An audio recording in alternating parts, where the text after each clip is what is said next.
Hello there, and welcome to the Sleepy Nature Channel. Tonight, we're going to follow the spiral. It sounds almost too simple, doesn't it? A curve that winds around itself, slowly, gracefully, always moving, but never rushing. And yet, this one shape, this gentle turning motion, appears in galaxies that stretch for millions of light years, in the shell of a tiny snail sleeping in the grass, in the way a fern unfurls on a spring morning, and in the quiet center of a sunflower nodding in the afternoon warmth. The spiral doesn't announce itself, it simply is, the way a slow river simply is, the way evening light simply is. Let's begin somewhere very small, somewhere close to the ground, where things move at the most unhurried pace imaginable. Picture a garden after a gentle rain. The soil is dark and soft, carrying that deep, earthy smell that feels like memory itself. Near the base of an old stone wall, half hidden under a damp leaf, a snail is resting. Its shell is pale brown, with faint streaks of cream and amber. And if you look closely, very closely, in the way you look at things when you have all the time in the world, you'll see that the shell is a perfect spiral. It begins at a tiny point at the very top, almost like the tip of a pin, and then it winds outward in smooth, continuous circles, each one a little larger than the last, until it opens into the wide curve where the snail tucks itself away. This is called a logarithmic spiral, though we don't need to hold that term in our minds for long. What matters is the feeling of it, the way each turn grows at the same gentle rate, so the whole shape feels balanced, like something that has always been exactly this way and couldn't possibly be any other way. There is a kind of quiet logic to it, the same quiet logic you feel when a day ends well, when the light fades at just the right pace and the air cools by just the right amount. The snail builds its shell from the inside, adding tiny amounts of calcium to the outer edge, day by slow day. It doesn't plan the spiral. It doesn't measure or calculate. It simply grows, and the spiral appears the way all beautiful things tend to appear, not by force, but by following something very natural and very unhurried within. A little further along the wall, there is a small spider, motionless at the center of her web. You might notice that her web too has a spiral written into it.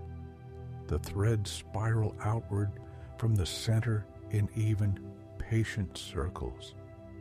She built it in the early morning hours in the dark, by touch alone, moving in long straight lines from the center outward first, and then threading the sticky spiral between them, working from the outside inward. By the time the first light came, it was done. Now it catches the light in tiny drops, each one a small bright world. Spider silk, soft as it looks, is one of the most remarkable things in the natural world. A thread of it, no thicker than a breath, can stretch without breaking, can hold a dewdrop, can survive wind and rain. And the spiral of the web isn't just beautiful. It means that any insect that lands anywhere on the web sends vibrations directly to the spider at the center, the way sound travels through water. The spiral is a kind of listening. Maybe that's what spirals are in a way, a shape that listens, a shape that gathers things inward, gently, without grabbing. In the meadow beyond the garden, the grasses sway in slow waves. If you part the grass near its roots and look down into the quiet darkness there, you might find a tiny land snail, different from the garden snail, its shell flatter, almost like a coiled ribbon. There are thousands of species of spiral-shelled creatures on this earth, each one carrying its own quiet version of the same ancient shape. Some spiral to the left, most spiral to the right. A left-handed snail is so rare that when one is found, it becomes something to write about, something to pass along with the same gentle surprise you feel when you spot the first star of the evening. The direction of a snail's spiral is decided before it is even born, written in the very first moments of its life, when it was nothing but a handful of cells dividing quietly in the dark. This is one of those facts that asks you to stop for a moment and just breathe. Something so specific, so particular, the direction of a turning, decided so early, so quietly, by something so small. If you enjoy this kind of gentle wandering through the world's quiet details, you might like to take a look at the Sleepy Nature playlist. There are more stories there, waiting for you, like rooms in a calm house, each one a different corner of the natural world to rest in. Let's keep walking very slowly through this spiraling world. At the edge of the meadow, where the ground dips a little and the soil holds more moisture, there are ferns. They grow in clusters, their fronds arching upward, and at this time of year, early spring, some of them are just beginning to unfurl. A new fern frond begins as a tightly coiled spiral, curled so completely that it looks almost like a small fist or a sleeping creature or the scroll of an old instrument. This coiled young frond has a name, a crozier or a fiddlehead, and watching one slowly open over the course of a few days is one of the most patient and rewarding things a person can do. The fiddlehead doesn't snap open. It unrolls. Slowly, over hours and days, the tight inner coil loosens, and the frond stretches outward and upward. And eventually, there is a full, open fern, light filtering through its lacy leaves, hosting tiny insects and holding dewdrops in the early morning. The spiral was the beginning. The open frond is what it became. But the spiral held everything inside it, safe and curled, until the time was right. There is something deeply reassuring about that. The fern's spiral pattern is called a fractal, another term we can let pass through gently without holding too tightly, which simply means that if you look at the smaller parts, they echo the shape of the whole. A single frond curves the way the whole fern curves. A single leaflet echoes the shape of the frond. It's a shape that repeats itself at different scales, like a whisper that becomes a murmur that becomes a soft voice, all saying the same thing.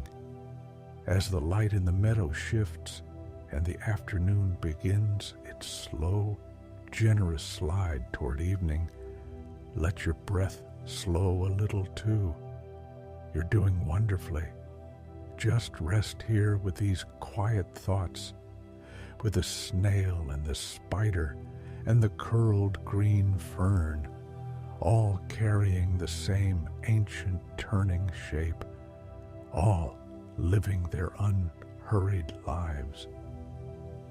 The afternoon light is that particular shade of gold now, the kind that makes everything look a little more at ease. Long shadows stretch across the meadow grass, and somewhere in the hedgerow a bird is singing the same 4 notes over and over, not urgently, just because the moment seems to call for it. We're still following the spiral, and now it leads us somewhere we haven't looked yet, upward, into the growing things, into the quiet architecture of plants. Consider the sunflower. You've probably seen one, tall, generous, with that wide face full of seeds arranged in a pattern that looks almost deliberate, almost designed. And in a way, it is designed, though not by anyone in particular. The seeds in the center of a sunflower are arranged in 2 sets of spirals, one curving clockwise and one curving counterclockwise. And these 2 sets of spirals are always numbers from a very particular sequence. Usually 34 spirals in one direction, 55 in the other. Sometimes 55 and 89. The numbers change with the size of the flower, but they always belong to the same family. This sequence, where each number is the sum of the 2 before it, 1, 1, 2, 3, 5, 8, 13, 21, appears so often in nature that it begins to feel less like a mathematical curiosity and more like a quiet language the natural world uses to speak about growth. The sunflower didn't learn this sequence. It simply grew, adding new seeds at the center one by one, each new seed pushing the others outward, and the spiral pattern emerged the way all the best patterns do, as the most efficient, most natural outcome of simple growth. The most space for the most seeds. No gaps, no wasted room. The spiral is also a kind of generosity. The pine cone resting at the base of a nearby tree tells the same story. If you pick it up and turn it slowly in your hands, feeling the rough, slightly resinous scales, and look at the way those scales are arranged, you'll find spirals again, the same crossing spirals, the same paired numbers, the same patient mathematics of growth. The pine cone is essentially a seed-holding structure, and the spiral arrangement means every scale gets access to light and air. Every seed has the best possible chance. There's a kind of tenderness in that, isn't there? The way growth finds, almost automatically, the arrangement that is most generous to each individual part. Pine trees themselves are ancient, some of the oldest living things on Earth. The bristle-cone pine, which grows in high mountain places where the air is thin and the wind is constant and the soil is almost impossibly sparse, can live for 5,000 years. 5,000 years of slow, spiraling growth, ring after ring, each year a thin circle added to the trunk, building outward in the same patient way the snail builds its shell. Tree rings, those quiet circles in the cross-section of a trunk, are themselves a kind of spiral when you imagine the tree growing in time, each year wrapping itself around the last, adding a layer, building outward from the original seed. A wide ring means a good year, warm and wet, with plenty of light. A narrow ring means a hard year, dry or cold.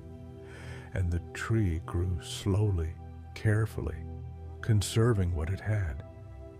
You can read a tree's whole life in its rings, the way you might read the story of a person in the lines of their face, with curiosity and tenderness, understanding that every mark means something.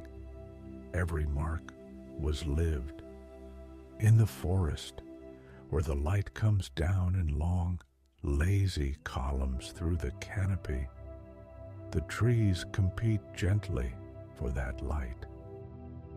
And the way their branches grow, the way they spiral upward around the trunk, each new branch offset from the last by a particular angle, means that no branch sits directly above another. So every branch gets its share of the filtered light. This arrangement is called phyllotaxis, and it appears not just in trees, but in every plant that grows leaves in a spiral around a stem. A simple house plant on a windowsill, a rose bush in a quiet garden, a stalk of Brussels sprouts at the market, each small bud placed around the stalk in a descending spiral, like a tiny green staircase winding downward. The spiral is not decorating these plants.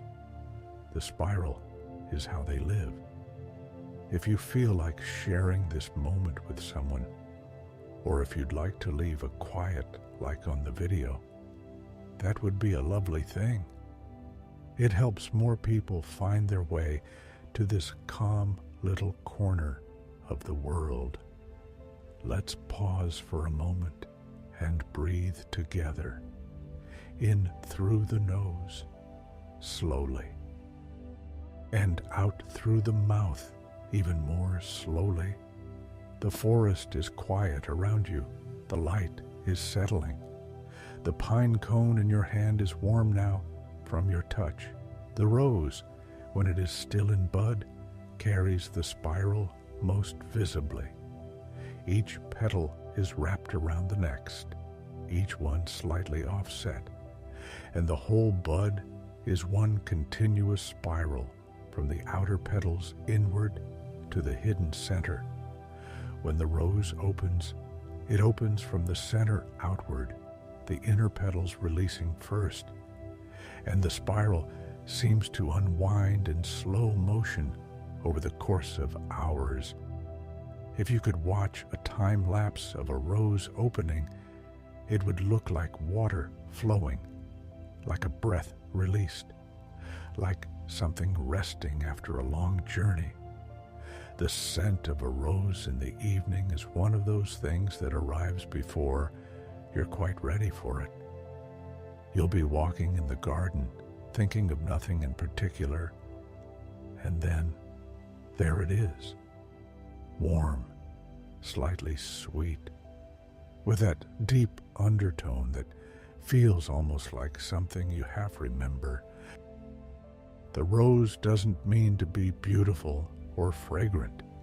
It means to attract the insect that carry its pollen from flower to flower.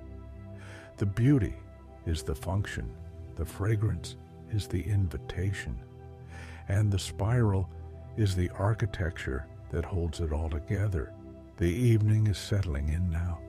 The sky at the horizon has gone from gold to a soft, deep apricot, and the first few stars are thinking about appearing.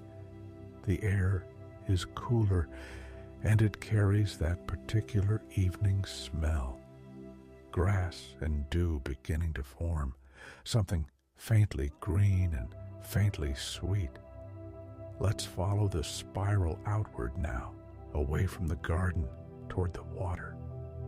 Rivers, if you could see them from very high above, from the window of an airplane crossing a flat plain in the long light of early morning, often move in graceful curves, looping back and forth across the land in broad, slow meanders.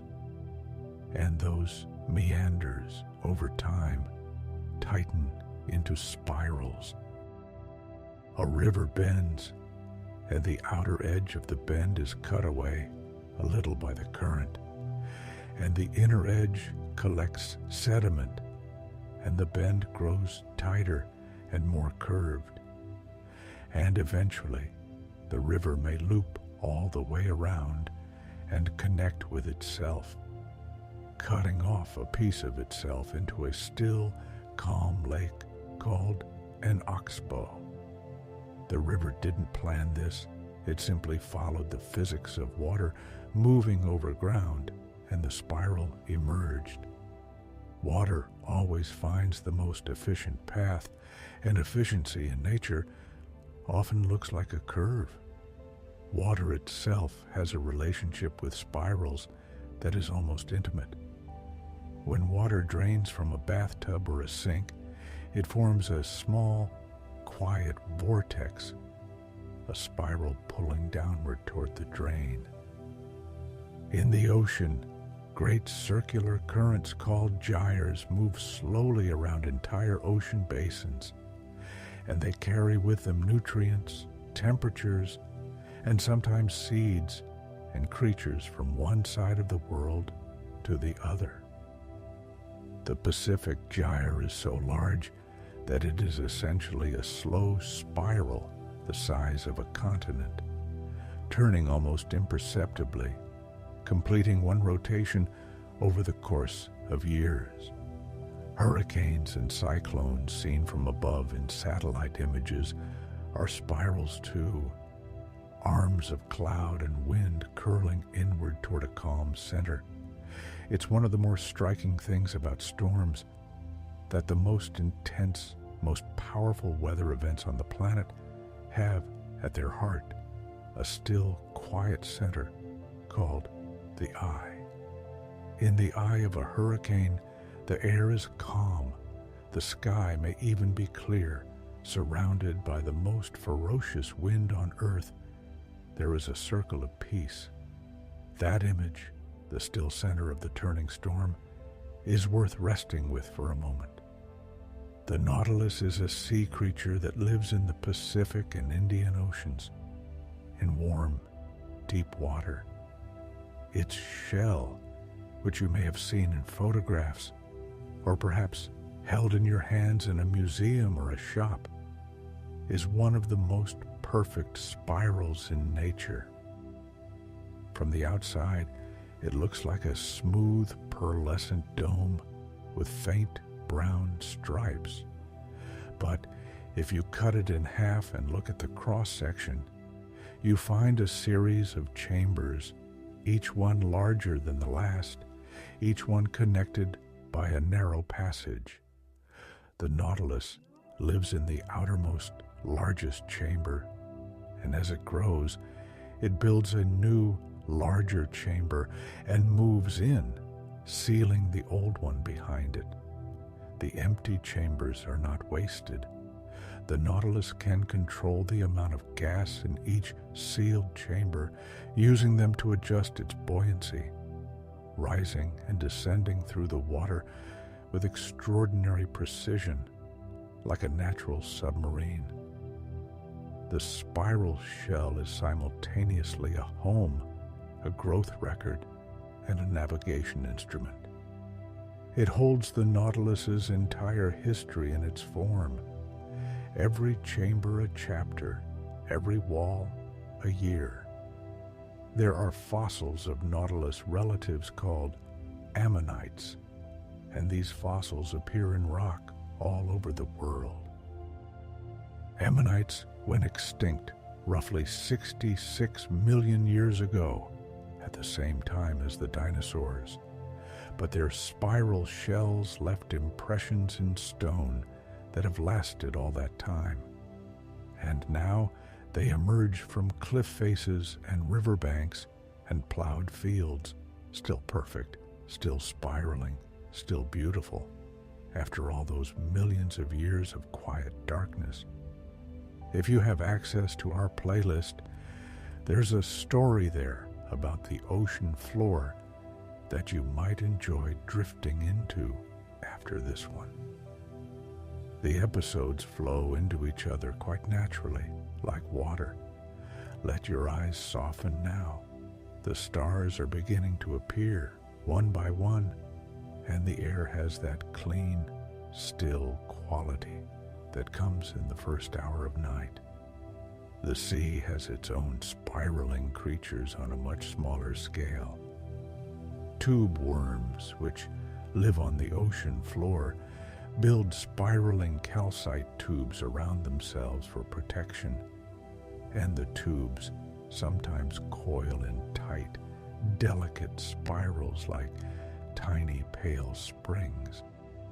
Sea urchins, those slow, spiny animals that move across the seafloor like small suns, have their spines arranged in spiral patterns around their bodies.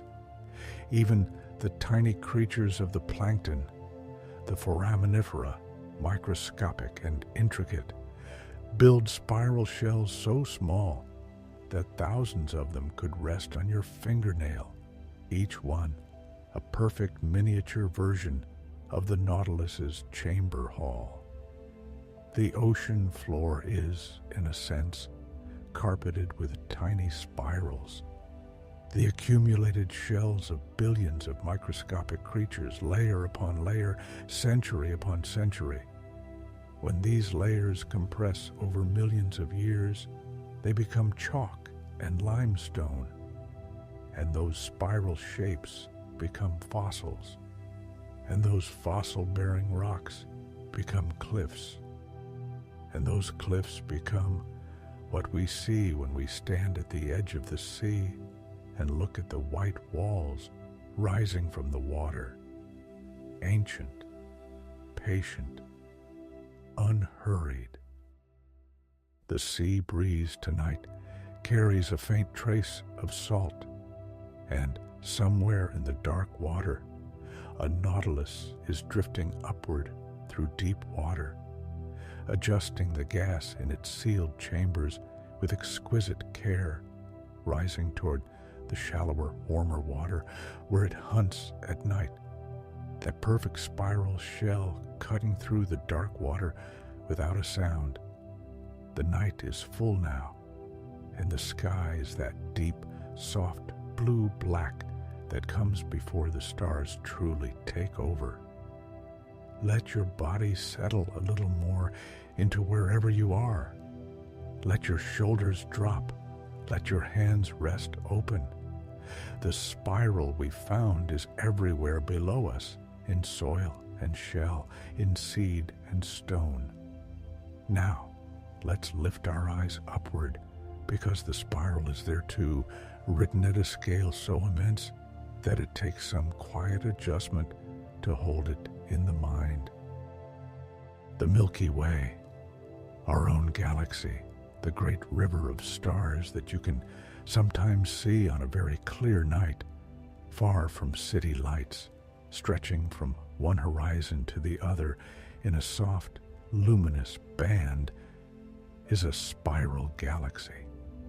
If you could somehow rise above it and look down, you would see a flat, slowly rotating disk with arms of stars and gas curling outward from a bright center in long, graceful spirals.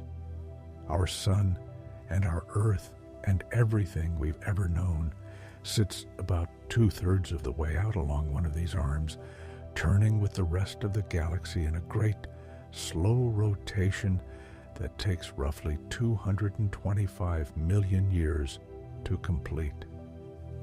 225 million years for one turn. The last time our solar system was in the same position in the galaxy relative to its spiral arms, dinosaurs were newly arrived on Earth. The time before that, the first complex animals were just beginning to appear in the ancient seas. The spiral turns so slowly that its motion is, to us, entirely invisible, and yet it turns. This is one of those thoughts that is somehow both enormous and strangely comforting. We are part of something turning. We have always been turning quietly, without noticing. Other galaxies seen through telescopes appear as tiny spirals of light in the dark sky. The Whirlpool Galaxy, which is close enough by cosmic standards that it has a companion galaxy being slowly drawn into its spiral arms, looks like a pinwheel lying on black velvet, arms curling outward in that same patient, unhurried way. The Andromeda Galaxy, the most distant thing you can see with the naked eye on a clear night, is a spiral too, a smear of soft light in the constellation of the same name, looking deceptively still, though it is actually moving toward our own Milky Way at a gentle, unhurried pace, and in about 4.5 billion years, the two galaxies will begin to spiral around each other in a slow, graceful dance. 4.5 billion years is, to put it softly, a very long time to wait for something. But the universe is not in a hurry. The universe seems, in fact, to have an extraordinary capacity for patience. A shooting star crosses the sky now, a streak of light, quick and clean, gone before you can quite decide where to look. Meteors enter the atmosphere and spiral downward as they burn, following curved paths shaped by gravity and air resistance. And occasionally, they spiral so beautifully that observers can follow their path across the sky for several seconds before they fade. The planets themselves move in orbits that are not quite circles, but ellipses, stretched circles. And over time, due to the gentle gravitational influence of other bodies, these orbits shift very slowly, and if you map the path of a planet over thousands of years, you would see not a simple closed loop, but a spirograph pattern, a rosette of overlapping petals, every petal a year, the whole shape a flower of motion drawn in space. If you're enjoying this, it would mean a great deal if you left a little like on the video. It's a small thing, but it helps other tired, quiet people find their way here, and that feels like a good thing to be part of. The moon tonight is a crescent, a thin, curved sliver of light low in the western sky. The moon and Earth spiral around the sun together, the moon tracing a gentle, wave-like path as it accompanies us. And the moon's own surface is covered with craters, many of which have spiral ejecta patterns.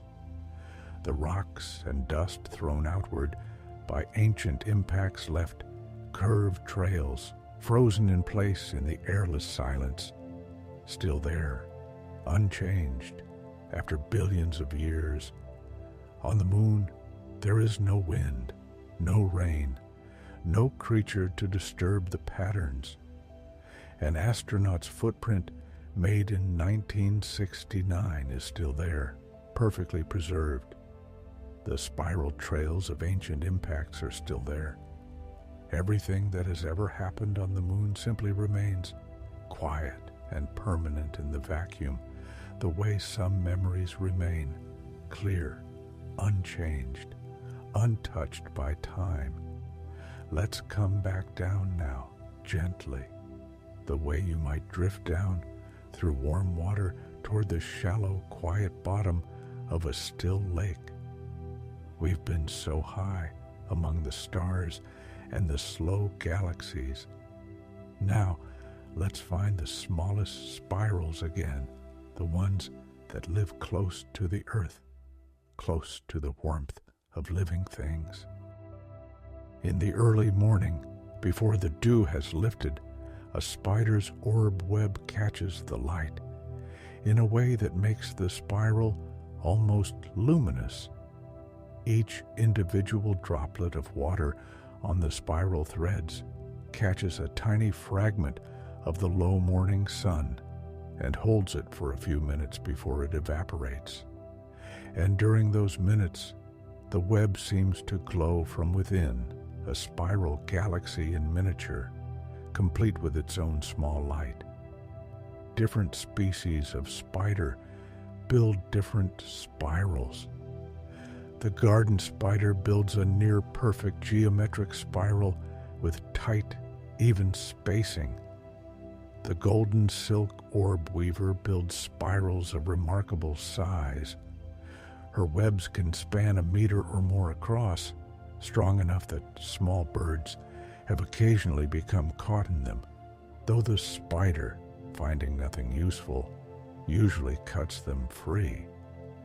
The spiral isn't a trap designed for any particular thing. It is simply the most efficient net a creature can weave with the resources available.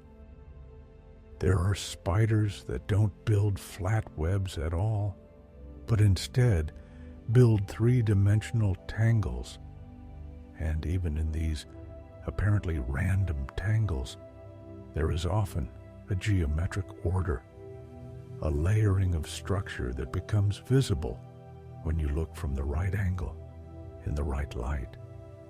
In the soil beneath the grass, earthworms move through the dark earth, and the tunnels they leave behind are not straight, but gently winding, following the path of least resistance through the soil. These tunnels aerate the earth, allow water to penetrate, carry nutrients deep down where roots can find them. The worm moves with a slow, rhythmic undulation, a wave moving through its body from one end to the other. And this wave, too, is a kind of spiral in time. If you were to look at a cross-section of a snail's tongue, the radula, a remarkable ribbon of teeth used to rasp away at leaves, you would find it coiled inside the snail's head in a tight spiral, ready to unroll as needed. The snail's tongue is a spiral. Its shell is a spiral. The path it traces on a leaf as it feeds is a spiral. The snail, in a sense, is an almost entirely spiral creature spiraling through a spiraling world. Please feel free to check out our playlist if you'd like more gentle stories to drift into. There's a wonderful one about rain that many listeners find particularly soothing. Caterpillars at rest often curl into spirals, the soft, segmented body tucking itself into a loose coil, the head and tail close together, everything gathered inward. This posture conserves heat and protects the vulnerable underside. Even in sleep and stillness, the spiral appears as the natural resting position, the shape the body returns to when it lets go of the effort of being straight. The chrysalis itself, that extraordinary object that is neither caterpillar nor butterfly, but something in between, something undergoing the most complete transformation imaginable, hangs motionless from a twig or leaf, and inside it, the caterpillar essentially dissolves itself, breaks down into a kind of living soup, and then reorganizes into something entirely different. When the butterfly emerges and spreads its wings for the first time, the wings are wet and crumpled, and it takes some time for them to expand and dry. But the newly emerged butterfly, clinging to its empty chrysalis, curls its legs in that familiar spiral curve, gathering itself before the world. And when it flies, when the wings are dry and the air is warm, and the first flight begins. A butterfly does not fly in a straight line. It drifts and spirals, rising on thermal currents of warm air, descending, catching a new current, rising again, tracing loose, unhurried spirals through the afternoon air.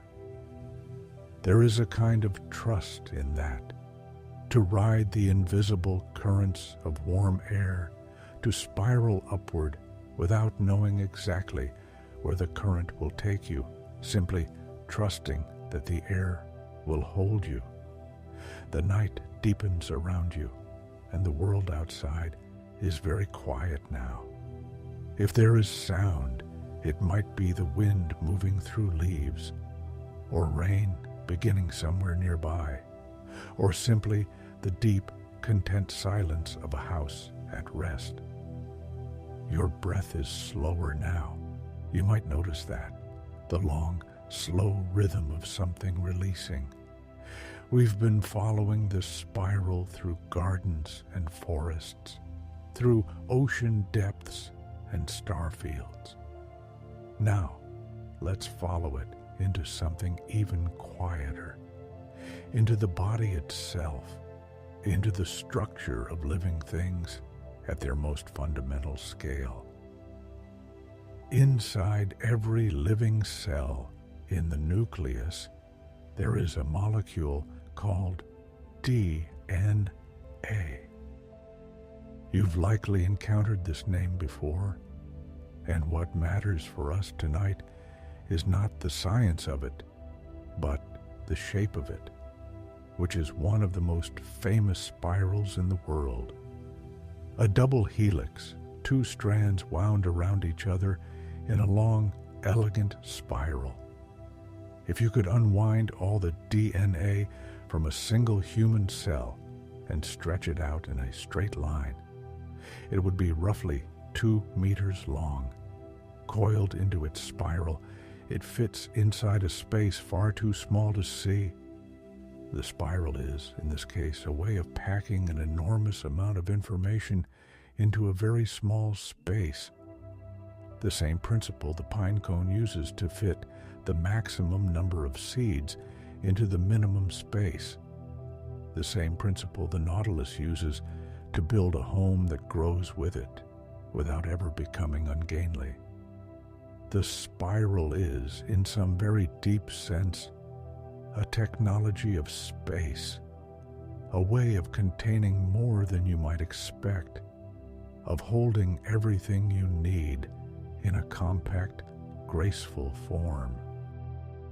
Proteins, which are the molecules that do most of the work in every living cell, often fold into helical spirals, sections of the long protein chain coiling into tight spirals held together by invisible forces. And these spiral sections give the protein part of its three-dimensional shape, which in turn determines what it can do. The spiral is not decorative here. It is functional. It is essential. Without the spiral fold, the protein doesn't work. These molecular spirals are so small that millions of them could rest on the period at the end of this sentence. And yet, they follow the same geometry as the nautilus shell, the same quiet logic as the spiral arm of the Milky Way. The spiral appears at every scale, from the molecular to the galactic, as though it is not simply a shape, but something more fundamental, a tendency, a preference of the universe itself, a preference for turning, for growth that curves, for the kind of movement that returns slightly changed to where it began. In the cochlea of the human ear, the spiral-shaped organ deep in the inner ear that translates vibrations into the experience of sound, there is a spiral chamber that coils 2.5 times from a wide base to a narrow apex. Different frequencies of sound are detected at different points along this spiral, with the highest frequencies at the base and the lowest at the tip. This means that the full range of human hearing is mapped onto a spiral. High tones at the outer edge, low tones at the center, and everything in between arranged in between, in perfect logarithmic order. This voice, these words, the low sounds at the end of sentences, they spiral inward through your ear, winding through the cochlear spiral, and something in that tight coil translates them into the experience of hearing. You are receiving these words through a spiral. You have been receiving all sounds this way your entire life. There's something quietly beautiful about that. The inner ear also contains the semicircular canals, 3 small fluid-filled loops arranged at angles to each other, and these loops are how you sense rotation, how you know when you are turning. The body has dedicated sensors just for turning, for detecting the spiral of movement through space. We are, in a very real sense, spiral-sensing creatures, tuned by millions of years of evolution to feel the turn, to notice the curve, to respond to the gentle geometry of the world. Outside, if there is a wind tonight, it might be moving the tops of trees in slow circles. Watch the movement if you can. The way the upper branches trace arcs in the air, each arc a fragment of a spiral. The whole canopy breathing in something like a slow, calm rotation. Wind itself often moves in spirals. Dust devils, those small, harmless whirlwinds that appear on hot, dry days over open ground, are tight, vertical spirals of rising, warm air, drawing dust and leaves upward in a loose column before they dissipate.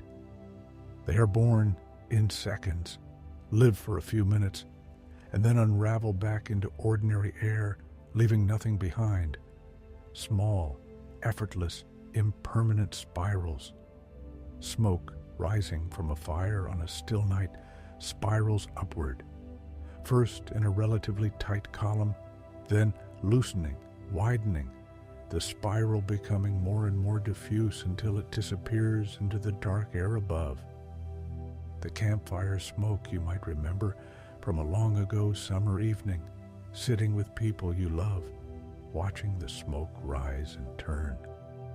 That rising was a spiral, the smell carrying upward through the night in a slowly widening spiral until it became too dispersed to smell, too diffuse to see, spread thinly across the wide world.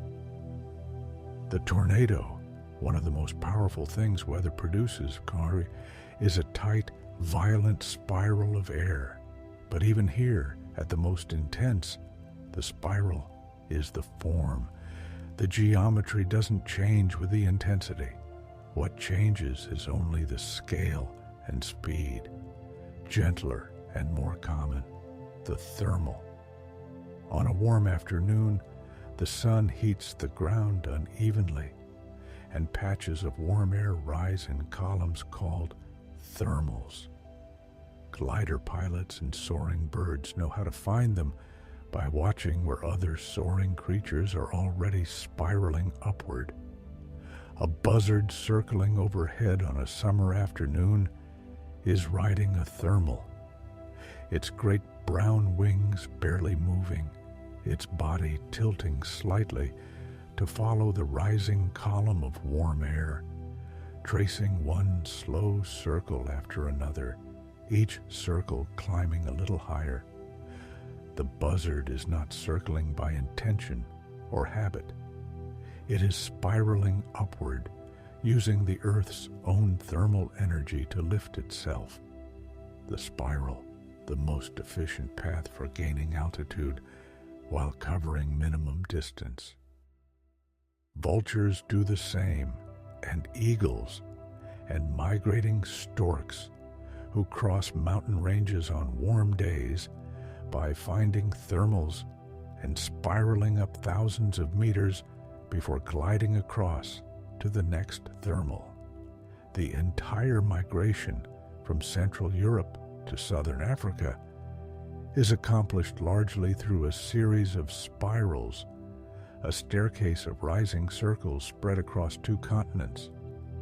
If you're still awake and finding peace here, perhaps leave a little comment below.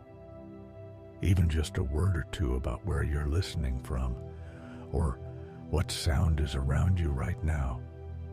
It's a quiet pleasure to hear from people finding rest in these stories. The hawk circling above a field is also mapping the field below. From its spiraling height, it can see the whole meadow at once. Watch the grass for the small movement that indicates a mouse or vole. The spiral flight is both a use of energy and a way of seeing. The hawk is drawing a slow, patient map of the territory below. In the ocean, vast spiraling currents of warm and cold water create ecosystems where cold, nutrient-rich water spirals upward from the depths in a phenomenon called upwelling. The surface water blooms with phytoplankton, microscopic plant-like organisms. And these blooms attract small fish, which attract larger fish, which attract birds and dolphins and whales. The spiral current is the engine of an entire food web. The cold water rises in a spiral, and life spirals up after it.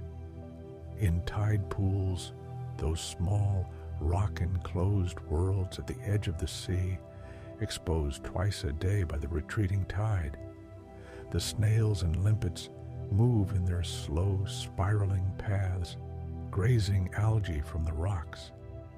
The hermit crab, who carries a borrowed spiral shell and must periodically find a larger one, approaches potential new homes with extraordinary caution, circling, touching, retreating, circling again, in a kind of slow spiral negotiation with the possibility of change. The world is very quiet now. If you're in bed, you might feel the weight of the blanket, the warmth gathered around you. If you're in a chair, perhaps your body has settled a little more into the cushions. The spiral story has no hurry, no destination. It simply continues, one curl at a time. Let's follow the spiral into the seasons, into the way time itself moves in a kind of spiral. A year is sometimes described as a circle: spring, summer, autumn, winter, and back to spring. But it isn't quite a circle, because each spring isn't quite the same as the last. You are different. The trees are a little older. The world has shifted in small and large ways. So, a year is more accurately a spiral than a circle. It returns to approximately the same place, but one turn further along, one loop higher on the helix. The seasons spiral through the years. Each autumn has the same quality as every autumn before it. That particular slant of light, the smell of decaying leaves, the sudden cold evenings. But it is not the same autumn. It is autumn carried a turn further. The rings in a tree trunk are this spiral made visible. Each ring a year, each year slightly different from the last, and the whole log a record of all those spiraling seasons compressed into concentric circles. cut a tree and you hold its whole spiraling life in your hands. The growth of a child, measured year by year on a door frame, is a record of the same kind of spiraling time. Each height marked a moment when the spiral of seasons had completed another turn, and the child had grown a little, changed a little, become a slightly different version of themselves while remaining essentially continuous. This is what the spiral does at every scale. It preserves continuity while allowing change.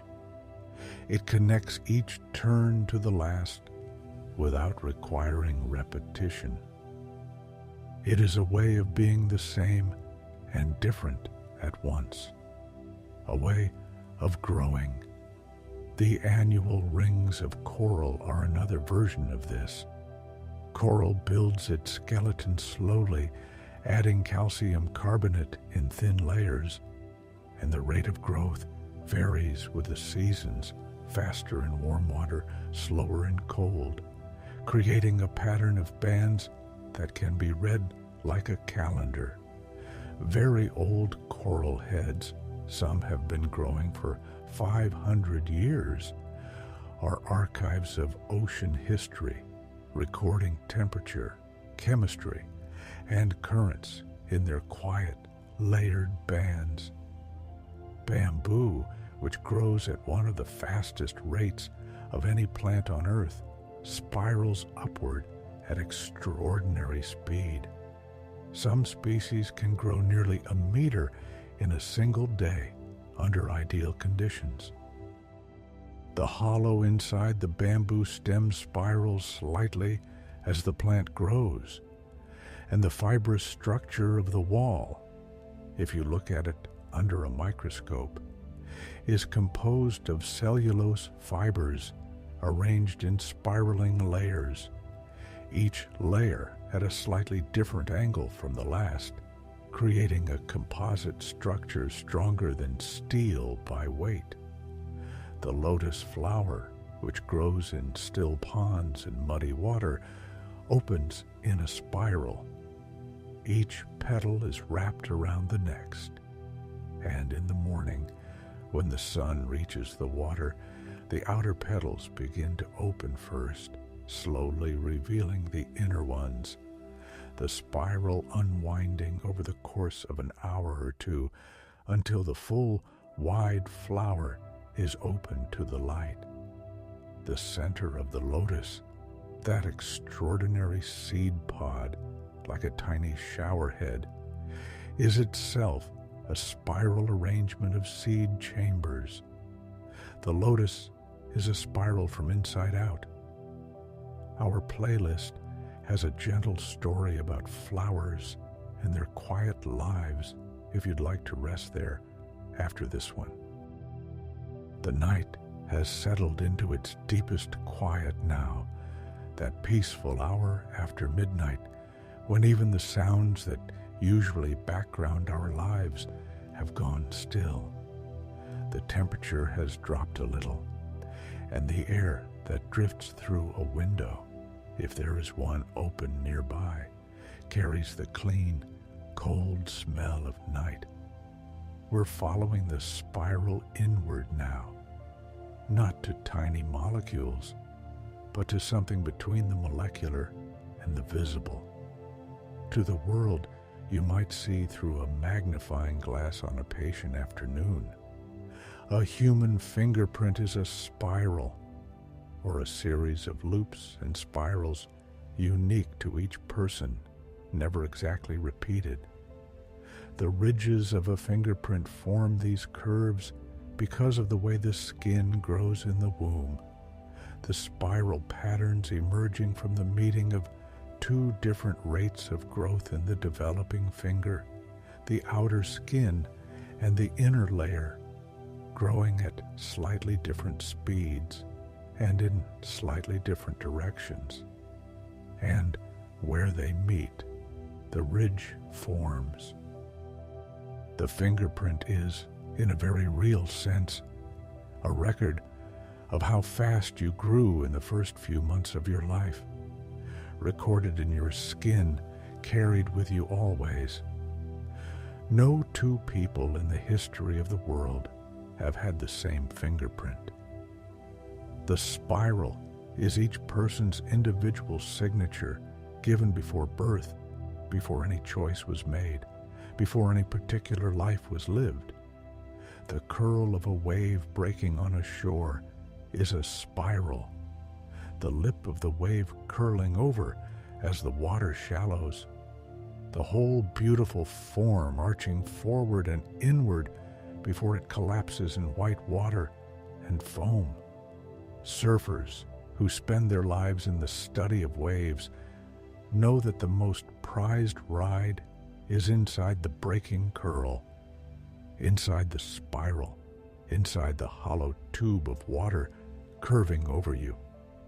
For a second or two, you're enclosed in a spiral of ocean, water curving above and beside you, and the light filters through the green water in that extraordinary way. And then the wave closes, and the moment is over. In the mountains, rivers cut spiral-shaped potholes into the bedrock. A stone caught in a small depression in the riverbed gets carried by the current in circles, and it slowly grinds the depression into a perfect cylinder, smooth and regular. The pothole grows deeper and wider over years and decades, and the stone, worn round by its endless circular journey, is still there at the bottom, smooth as a marble, the architect of its own perfect cylindrical room. The Grand Canyon, seen from above, shows the spiral story of the Colorado River, the great winding curves of the river through the canyon, the meanders and oxbows and wide sweeping bends that have been cutting down through rock for millions of years. The river at the bottom of the canyon is still spiraling, still cutting, still following the ancient logic of water finding its way through the world.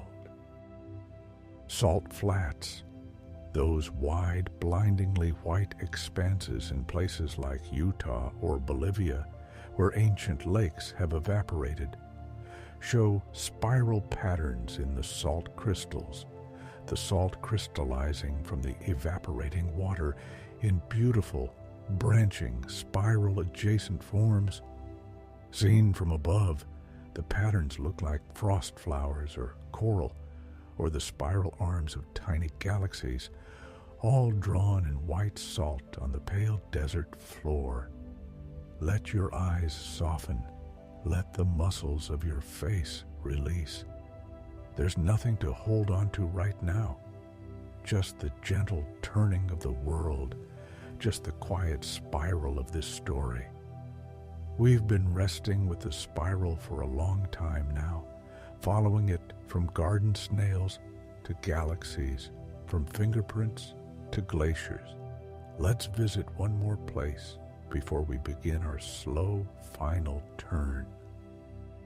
The spider crab, found in deep waters off the coasts of Japan, moves in a slow, deliberate spiral across the seafloor as it searches for food, its path curving outward from where it started, mapping new territory without losing track of home. This spiral movement is common among many animals that search for food. By moving in an expanding spiral rather than a straight line, a creature can systematically cover new territory while always being able to return to the center. The hawk we watched earlier, spiraling up in the thermal, it searches for prey the same way. The expanding spiral search is one of nature's most efficient strategies for exploration. It is also, interestingly, the same strategy recommended to people searching for lost objects, Start at the center of where you last saw it and search in an expanding spiral outward. The spiral as a strategy for finding what you're looking for. In the high Himalayas, where the air is thin and the cold is a physical presence, certain mosses grow in a spiral pattern around exposed rocks, following the direction of the prevailing wind. The spiral moss growth is so consistent that experienced mountaineers have used it as a compass. If you know which way the spiral turns, you know which way the wind most often blows. And if you know the wind, you know your direction. A simple spiral growing on a stone used to find the way home. The unfurling of a new morning glory flower in the garden, a trumpet of color, white or blue or deep purple, begins as a tight spiral, and over the course of a few hours, the spiral relaxes and opens, the edges of the petals uncurling outward in a slow, continuous motion. If you sit with a morning glory on a cool morning and give it enough time and attention, you can watch this happen. Not dramatically, not all at once, but steadily, petal by petal, relaxing into the new day. Evening, it is closed, and by the next evening, it is closed, and by the next morning, it falls away. But a new bud has been spiraling open nearby, and the next morning belongs to that one.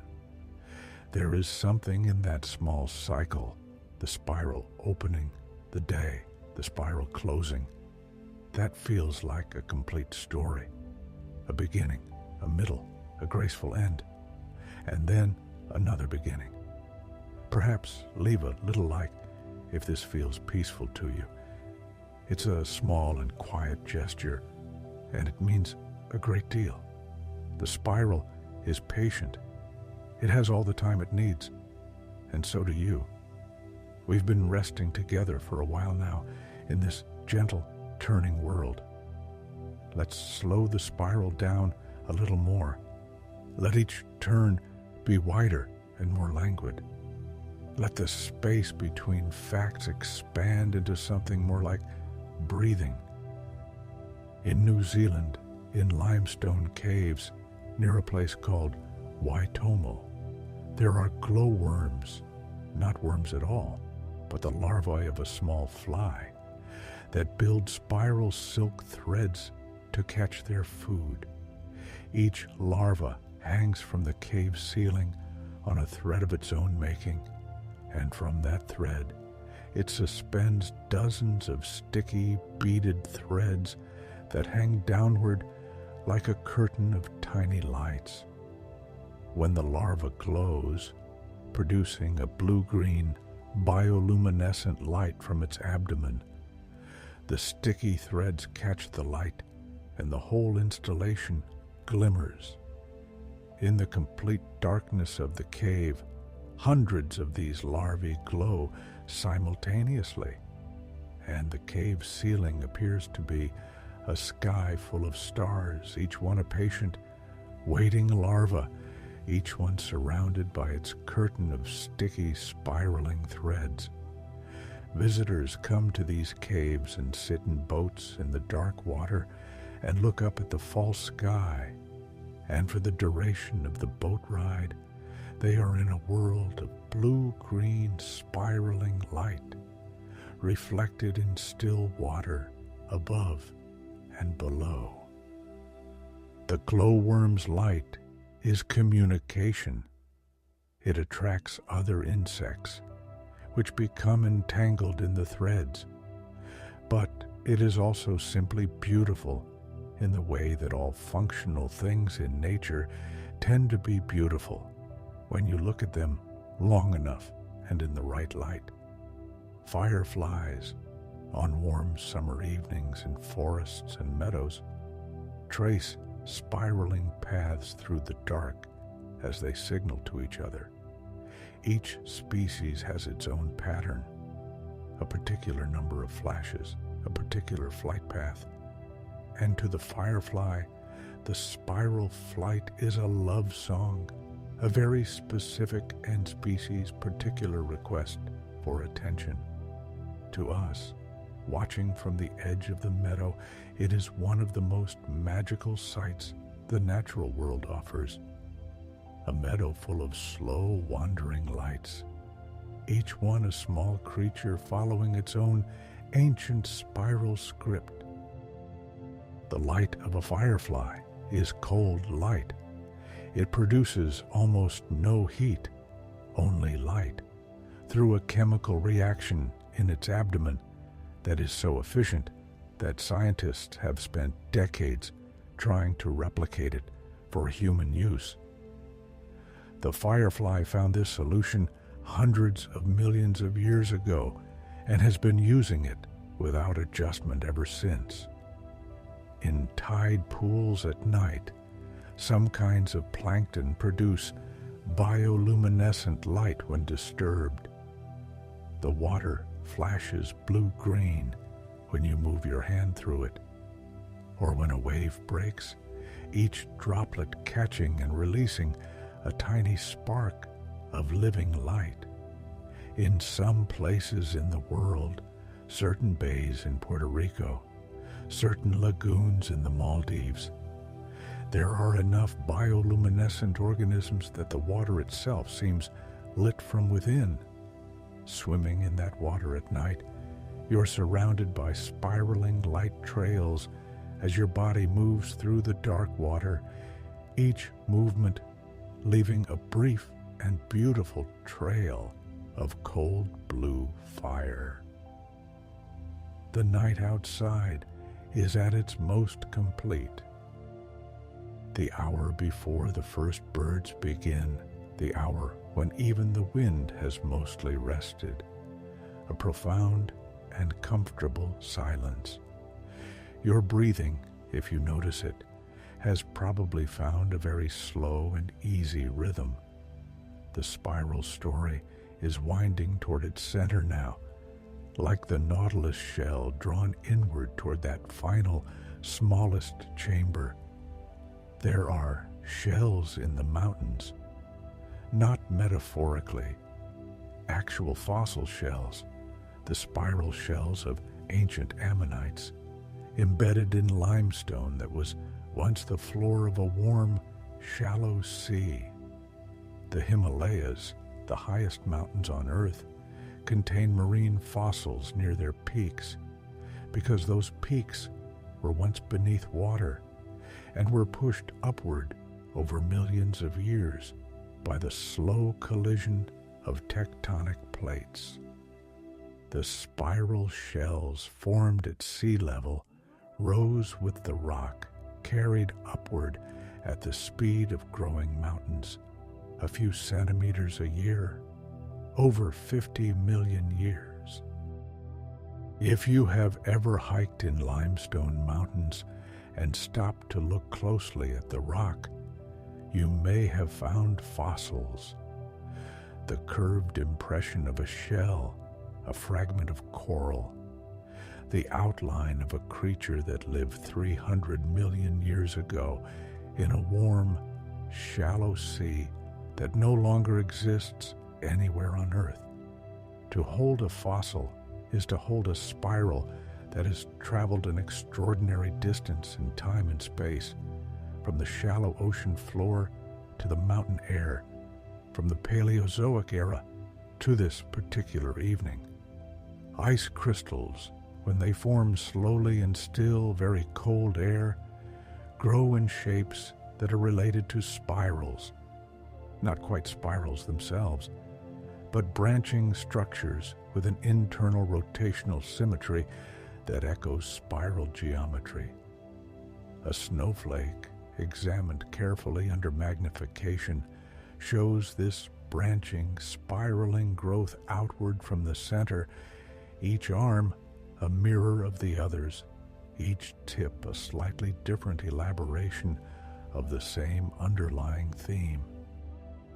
No two snowflakes, like no two fingerprints, are exactly alike, but all snowflakes share the same fundamental six-fold symmetry, the same branching geometry, the same quiet logic of water freezing slowly in cold air.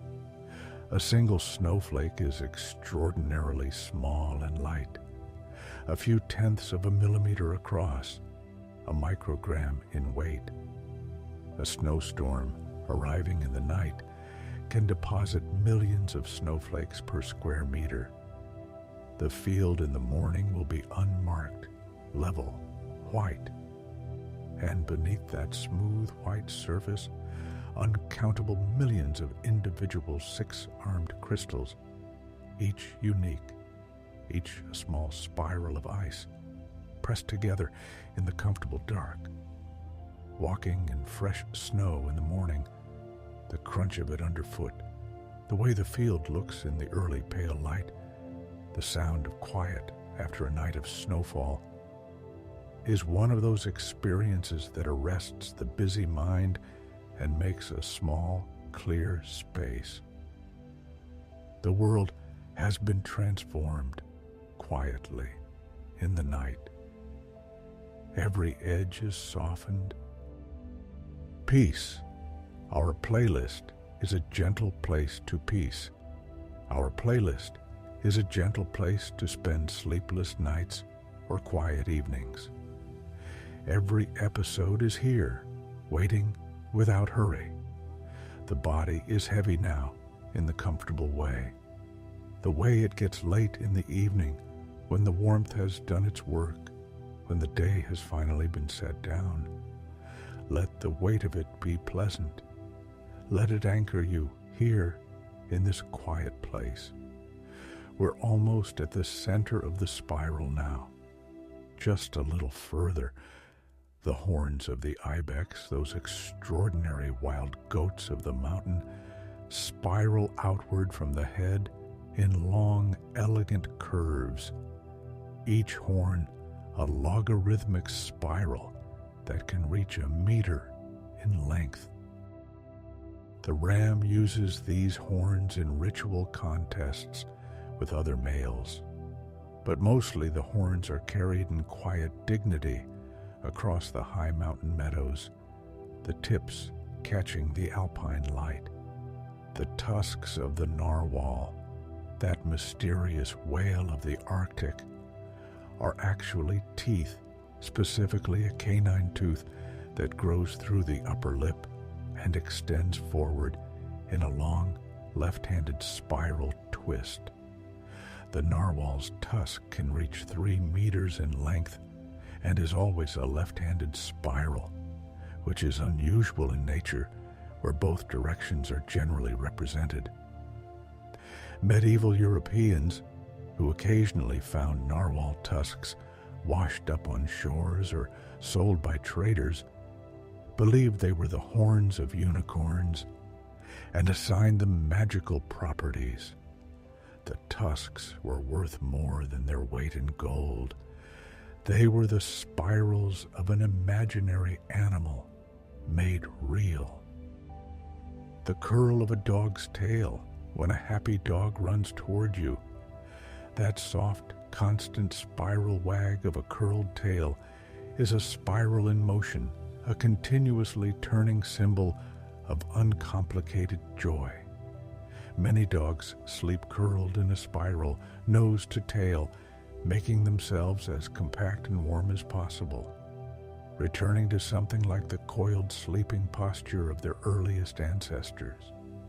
In the forest, the bracket fungus grows in horizontal shelves from the sides of old trees, and the growth rings on the upper surface, concentric, slightly eccentric, trace the spiral history of the fungus's growth through its seasons. The mycelium, the underground network of fungal threads that connects trees through the forest soil, spreads in a roughly radial pattern from the original spore, an invisible spiral expanding outward through the dark soil, forming connections with tree roots, exchanging nutrients for sugars, threading itself through the forest floor as a communication network that scientists have only recently begun to understand. The forest above is connected below by spiraling fungal threads. The trees are in conversation through this underground web, sending chemical signals, sharing resources, warning of drought or insect attack through the mycelial network. What looks like a collection of separate trees is, in some sense, a single organism connected by spiral threads below the surface of the ground. This fact, discovered in the last few decades, has changed the way ecologists understand forests. The forest thinks together, slowly, through the spiral mycelium. The spiral connects. We're very close to the center now, the innermost chamber. Your breath is your own spiral. In and out, the air traveling through the spiral of your inner ear as sound, down the passages of your nose and throat, into the branching spiral of your airways, and through the tiny spiral-adjacent chambers of your alveoli, where oxygen crosses into your blood, and the blood moves through your heart, that extraordinary pump that began beating before you were born and has not stopped since. In a spiral path, the chambers of the heart arranged in a spiral configuration, the heart muscle itself composed of spiraling bands of tissue that contract in a sequential spiral wave to produce the heartbeat. Your heart beats in a spiral, has always beaten in a spiral, will continue to beat in a spiral for as long as it beats. The cochlea, through which these words have been arriving, spiraling inward with each sound. The fingerprints carrying their personal spiral signature on every surface you touch. The DNA in every cell, coiled in its double helix. The growth patterns in your bones, which follow logarithmic curves. The spiral of your ear canal, gathering sound inward. You are a spiral creature in a spiral world, and you have been turning slowly and unconsciously with the rest of the universe since long before you were born.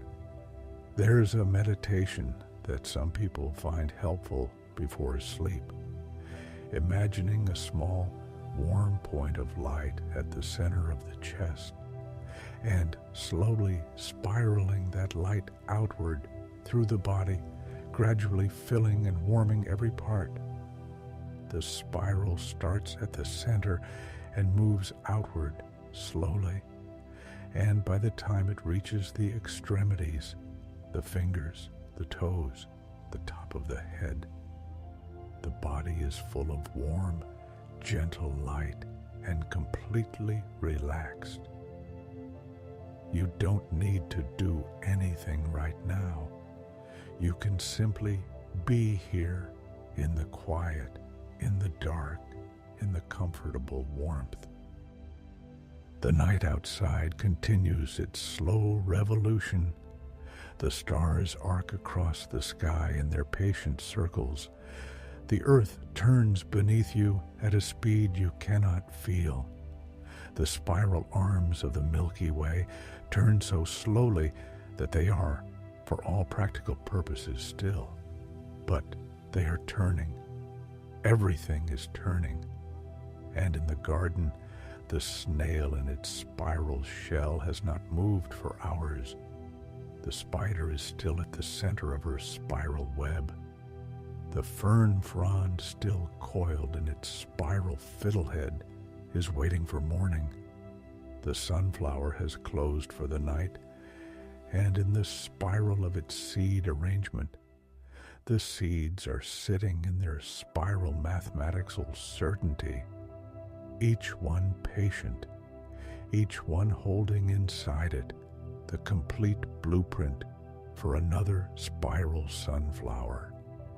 If you'd like to leave a kind word below or share this with someone who might need a gentle night's rest, that would be a quiet and generous thing. We're here now at the center. The center of the spiral is the quietest place. Everything has converged here, the snail and the galaxy, the fern and the fingerprint, the snowflake and the nautilus. All of it has followed the curve inward to this still, warm point. The center of the spiral is where growth begins and where it rests. The nautilus was born at the center of its shell. The very first chamber, the tiniest one, is at the tip of the spiral. Everything the nautilus has ever grown, every new chamber added over a long life, spirals outward from that first small beginning. And when you trace the spiral inward, you return to that beginning, that first tiny room.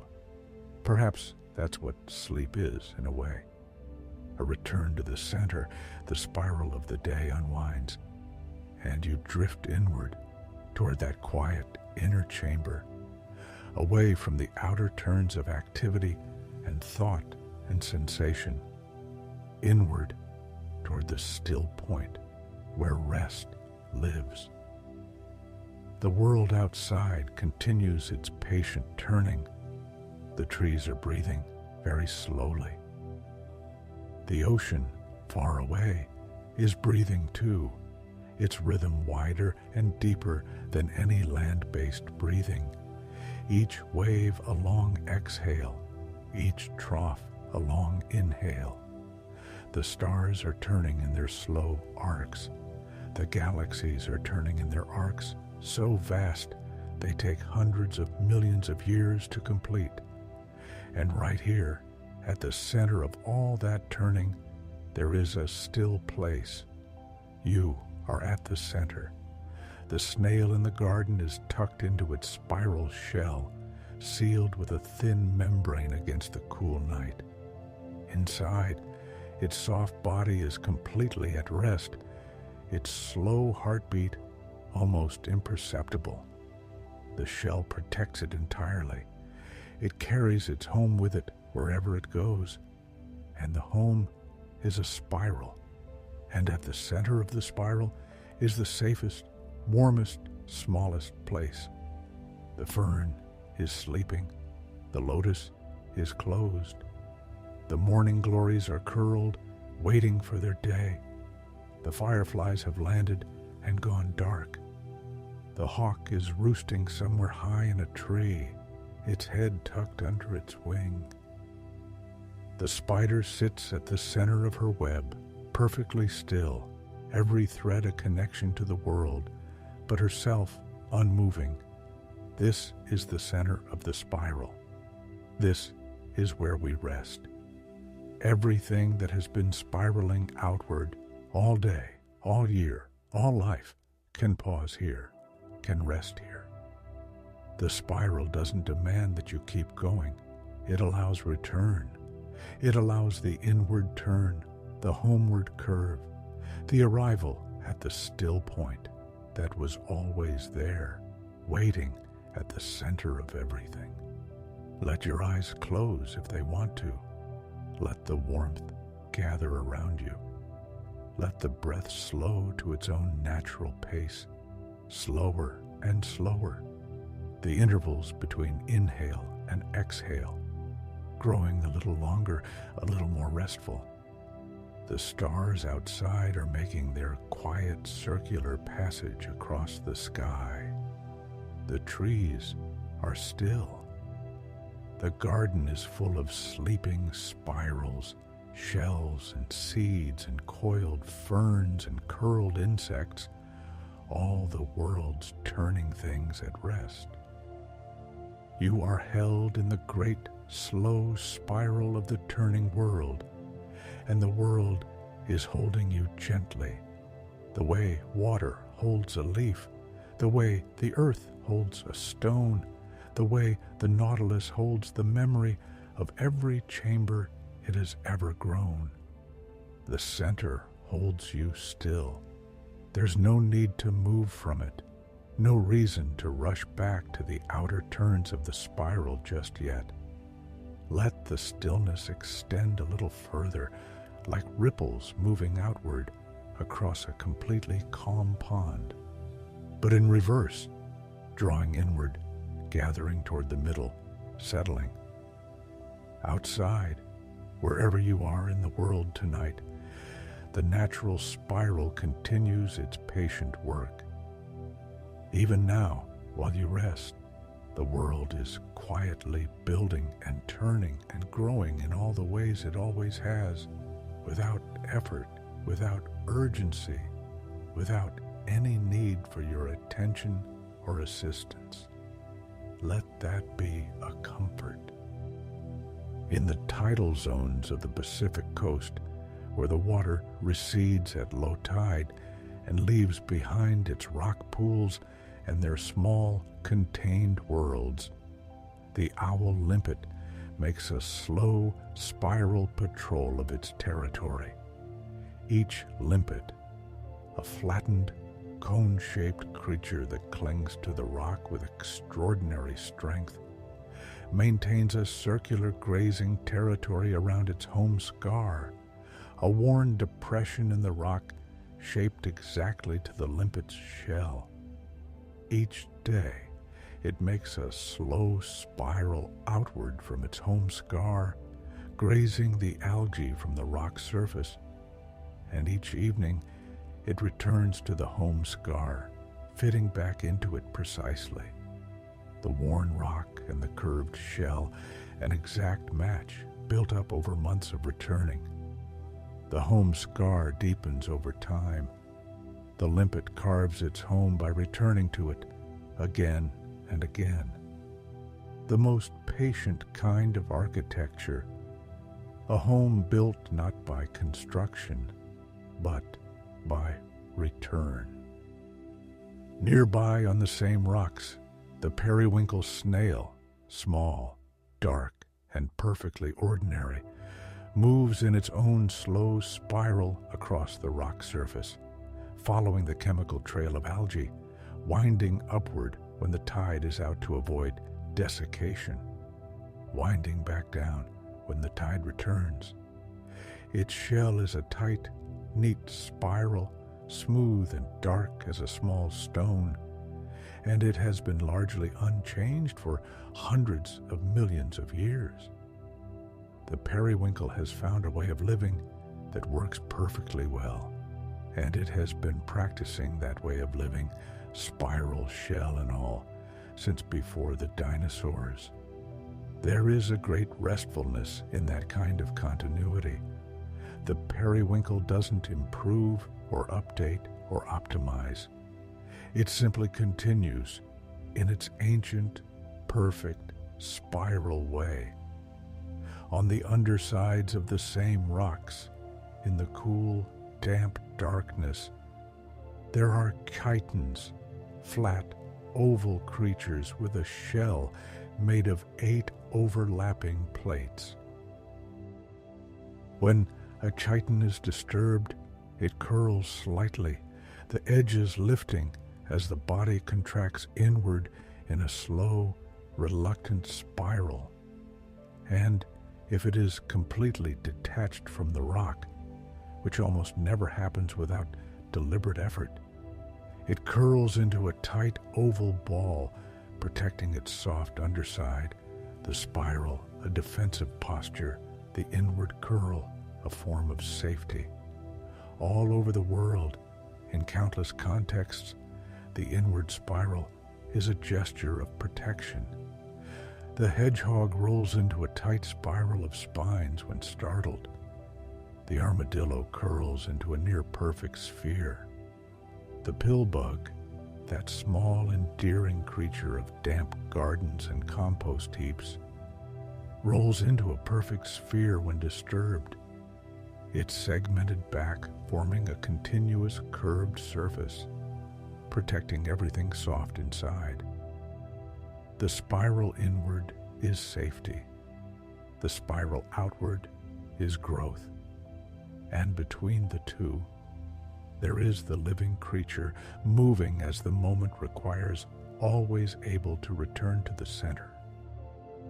The ammonite fossils we found earlier, embedded in mountain limestone, they were once ocean creatures that could partially retract into their spiral shell when threatened, pulling their soft body back into the innermost chamber, safe within their own geometry.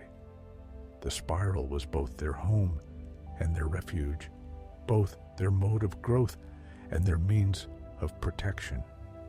This is what the spiral offers at every scale, a structure that accommodates both expansion and retreat, both the outward reach and the inward rest. Breathe out slowly. In the forests of the American Pacific Northwest, the nurse log is one of the most tender concepts in all of forest ecology. When a great old tree falls, it doesn't simply disappear or become waste. It becomes a nurse log, a long, slow gift to the forest. Mosses and ferns colonize it first, their spores landing on the damp bark and taking hold. Then seedlings of hemlock and spruce find the rotting wood to be an ideal nursery, rich in nutrients, elevated above the competing ground vegetation. The seedlings grow in a line along the fallen trunk, and their roots spiral down around the decaying wood through it, eventually reaching the ground below. Years later, decades, sometimes centuries later, you can walk through an old-growth forest and find a row of ancient trees standing in a perfectly straight line, their massive roots forming arched buttresses on either side, and beneath those arches, the ghost of the nurse log, a long, rectangular absence in the forest floor where the wood has completely rotted away. The trees that grew from the nurse log are still spiraling their roots through the space where it was, their roots curved around an absence, remembering in their roots the shape of the tree that gave them their beginning. It's the kind of fact that arrives quietly and then stays. In a meadow at the edge of the forest, where the grass is long and undisturbed, a field mouse has made its nest. The nest is a ball of woven grasses hidden deep in the base of the grass stems, and inside the ball there is a single chamber lined with the softest available material. Thistledown, perhaps, or the soft inner fibers of dried grass. The mouse enters and exits through a single tunnel, and the nest, seen from outside, looks like a compact sphere. But the woven grasses are arranged in a loose spiral around the central chamber, each layer offset slightly from the last, building the sphere from the inside out, the mouse at the center of its own small, woven world. A nest is a spiral made by love, or something close enough to love that the distinction hardly matters. If you're drifting now, that's exactly right. The words are just something to rest against, the way water rests against the bank of a river, gently, without effort, letting the current do whatever it wants to do. Softer now, even softer. The spiral of the story is drawing very close to its still center, the turns growing tighter and slower, the space between words expanding into something almost like silence.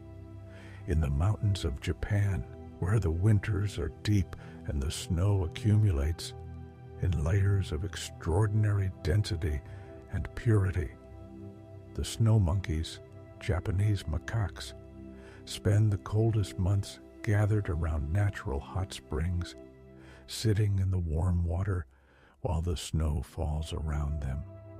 The steam rises from the water in slow, spiraling columns, curling upward into the cold air and dissipating into the gray winter sky. The monkeys sit with their eyes half closed, their reddish faces relaxed, their bodies submerged to the shoulders in the warm mineral water. The young monkeys play in the snow at the edges of the hot spring, rolling snowballs. And this is a real and documented behavior, not a story. Rolling snowballs that grow as they're pushed across the snowy ground, each roll adding a new layer, the ball becoming a rough, imperfect sphere built up in spiral layers of compacted snow. The young monkeys push their snowballs with apparent purpose and then abandon them, wandering off to the next thing, leaving behind a field of different-sized snow spheres in the blue winter afternoon. No one is entirely sure why they do it. Play, perhaps. Practice, perhaps. Or simply because the rolling, accumulating ball is satisfying in some way that doesn't require an explanation. The steam from the hot spring continues its slow ascent. The snow falls. The monkeys rest in the warm water with their eyes closed. The mountains hold everything in their patient, white-covered arms. In the high Arctic, where the summer sun never fully sets and the winter darkness never fully lifts, the narwhal, that spiral-tusked whale we met earlier, moves in slow, winding paths beneath the sea ice, following the leads of open water, navigating by some combination of echolocation and magnetic sense and intimate familiarity with its home waters. The narwhal's tusk, that extraordinary left-handed spiral, is believed to be a sensory organ covered in millions of microscopic pores that allow the narwhal to sense changes in water temperature, salinity, and pressure. The spiral is a sensor. The tusk reads the water, the way a hand reads braille, through touch, through presence, through the accumulated information of countless small contacts. The narwhal moves in groups called pods, and the pods move together in a loose, shifting spiral when they surface to breathe. Each whale rising in turn, the group cycling through the act of breathing, in a sequence that looks, from above, like a slow, continuous spiral of surfacing and diving, surfacing and diving, the whole pod breathing together in a spiral choreography that keeps any one whale from being isolated, that keeps the group connected even in the dark water beneath the ice. The sea ice itself, seen from above, drifts in slow spirals driven by ocean currents and wind, the great plates of ice rotating as they move, fracturing along pressure ridges that sometimes form in long curving lines that echo the spiral arms of galaxies seen from impossibly far away. Ice and galaxy, small and enormous, the same geometry. In Australia, in the deep outback, where the red earth stretches to every horizon and the heat is a physical thing. There are termite mounds that rise from the ground in complex, spiraling architectures. Inside each mound, the tunnels spiral and branch in 3 dimensions, creating a ventilation system so efficient that the temperature inside the mound remains stable within a degree or two, regardless of the ferocious heat outside. The termites have been engineering these spiral ventilation towers for millions of years, each individual termite following simple chemical instructions. The complex spiral structure emerging from the collective behavior of millions of creatures, none of whom can see the whole. This is called emergence, the phenomenon where complex, ordered structure arises spontaneously from simple interactions, without any individual having a plan or overview. The spiral termite mound is emergent. The spiral of a seashell is emergent. The spiral arms of galaxies are emergent. They arise naturally, inevitably, from the interaction of simple forces, the way a story arises from words, the way sleep arises from rest. Let sleep arise now from this rest. The eucalyptus tree outside somewhere, if there is one, is breathing out aromatic oils into the night air, that clean, slightly medicinal, deeply Australian smell that carries distances and arrives in your nose as a kind of announcement. The koala in the branches above, sleeping 22 hours a day, its body curled in its familiar spiral around the smooth branch, has not moved in hours. Its digestion is so slow, its metabolism so reduced, that it is, for most of its life, in a state very close to what we would recognize as rest. Sleep as a way of life. Rest as a metabolism. The koala's ear, soft, round, furred, is a spiral on the outside, the ridges of the outer ear directing sound inward toward the spiral of the inner ear.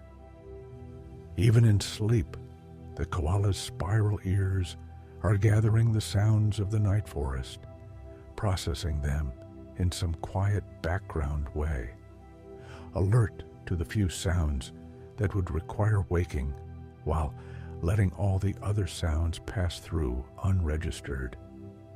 You can do the same. Let the sounds around you pass through. Notice them without following them. Let them spiral inward through your own remarkable ears and dissolve into the quiet of the body. This is the last turn, the last slow, innermost turn of the spiral, where the space between the walls is so narrow that everything becomes very still, very close, very warm.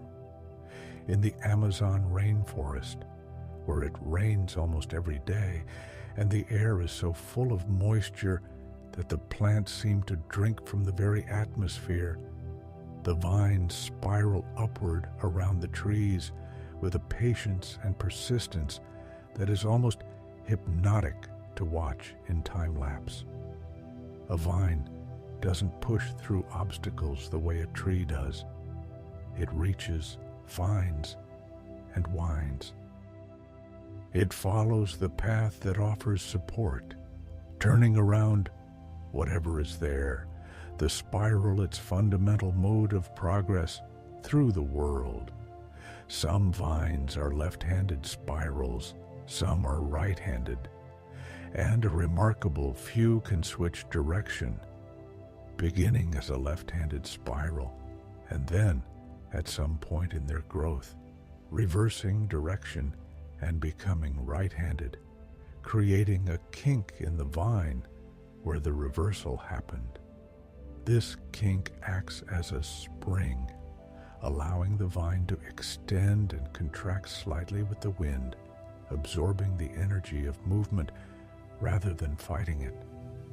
The vine has invented the spring through spiraling in two directions.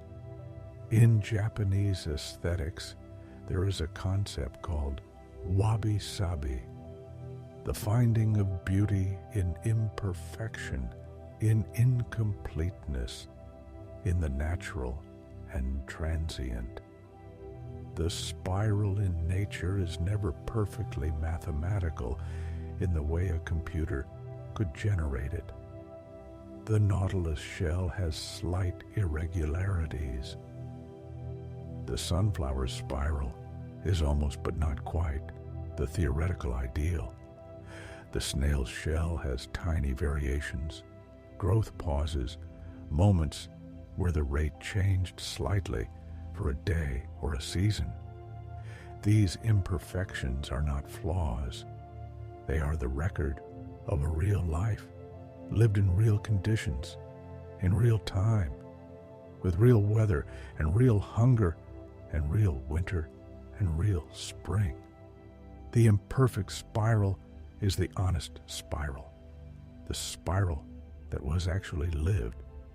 Perhaps your own life has this quality, not the perfect theoretical spiral of constant, even outward growth, but the honest spiral, widening in good seasons, narrowing in hard ones, occasionally pausing, occasionally reversing slightly before continuing forward.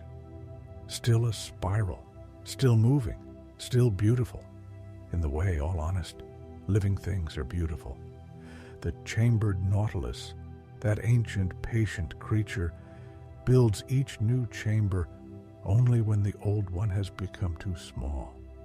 Not before, not out of ambition or plan. Only when the present space can no longer contain what it needs to contain. Then, and only then, it builds the next space, moves in, and seals the old one behind it, keeping the memory of the smaller self within the structure of the larger one. You contain all the smaller versions of yourself within your current form, all the earlier chambers sealed but present, part of the architecture that supports where you are now. The rain, if it has come tonight, is falling very gently.